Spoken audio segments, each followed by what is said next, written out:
अॼुकल्ह राबतो करण का वॾी ॻाल्हि नाहे, मिलण जे नथो थिए त तूं मुंहिंजो नंबर मिलाए। शेर अली जूणे जा न घबराए, मिलदासीं पर महकंदे हो।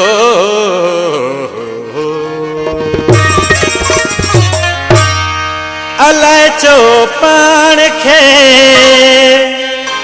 मिलण नथा ॾियनि, अलाए छो पाण खे मिलण नथा ॾियनि। तुंहिंजो मोबाइल नंबर ॿुधाए पोइ पाण फोन ते ॻाल्हायूं, तुंहिंजो मोबाइल नंबर ॿुधाए।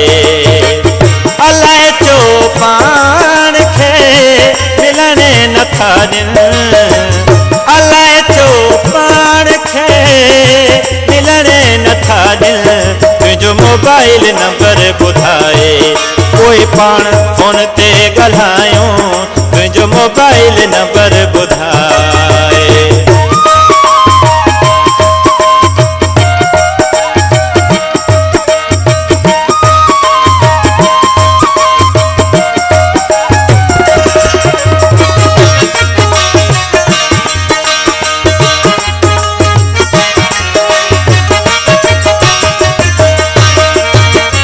अचे याद मुंहिंजी जॾहिं हाणे जा तूं मिस काल, अचे याद मुंहिंजी जॾहिं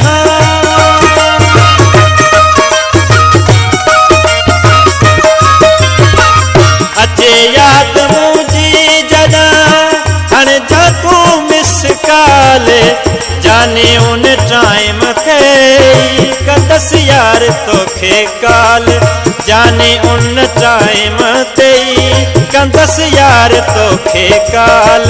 मोबाइल जे हथ में आहे दिल पोइ लायूं, तुंहिंजो मोबाइल नंबर ॿुधाए पोइ पाण फोन ते ॻाल्हायूं, तुंहिंजो मोबाइल नंबर ॿुधाए।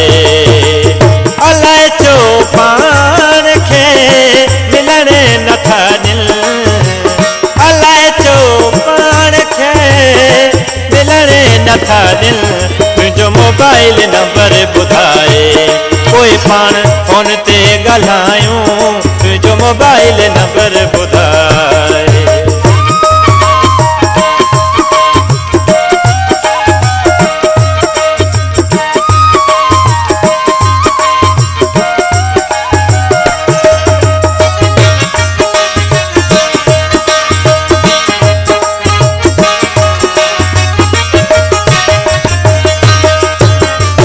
तन्हाईअ में वेठो मैसेज लिखजा, तन्हाईअ में वेठो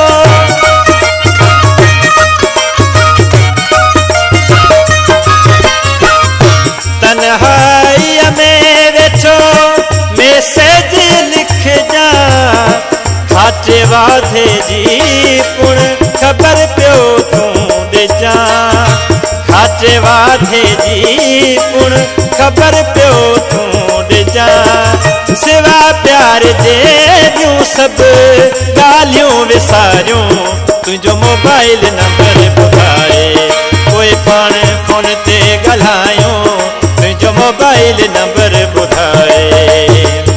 अलाए छो पाण खे मिलण नथा ॾियनि, अलाए छो पाण खे मिलण नथा ॾियनि। तुंहिंजो मोबाइल नंबर ॿुधाए पोइ पाण फोन ते ॻाल्हायूं, तुंहिंजो मोबाइल नंबर ॿुधाए।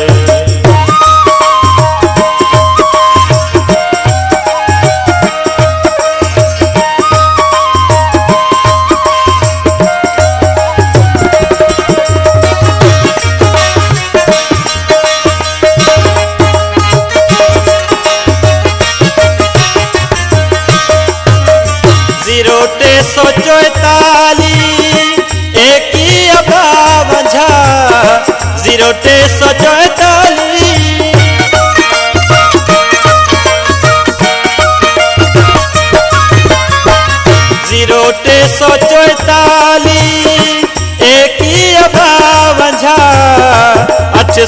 827 हनीफ जुड़ेजा 827 हनीफ जुड़ेजा ॻाल्हाए फोन ते यारी अखे अॻिते वधायूं तुंहिंजो मोबाइल नंबर ॿुधाए कोई पाणे फोन ते ॻाल्हायूं तुंहिंजो मोबाइल नंबर ॿुधाए अलाए